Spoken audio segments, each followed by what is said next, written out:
I dobro, evo sad navala, ja sam upozoravao već mjeseci prije da će kad pokrene ti neki izbori da će ta obračunska gluma trajat mjesecima unaprijed.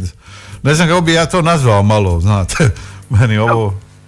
Pa ovo je jedna vrlo dinamična borba, postalo je kao zanimljivo, mediji su se koncentrirali, kažu borba dva titana i tako dalje. Mislim, Milanović je stvarno donio promjenu u ovu izbornu kampanju od one koja je bila pred 7 dana, od nekakve hrpe ljudi koji su bili u opoziciji bez nekakvog jačeg identiteta ili jače integrirane mase koja je iza njih, se najedanput pojavi lik koji je već bio i kojeg najedanput jedna količina ljudi zaziva kao spasitelja. Ja mislim da bi ovi naši krajevi trebali konačno prestati zazivati spasitelje i uzeti stvari u svoje ruke, jer ako se mi sami kao narod ne probudimo,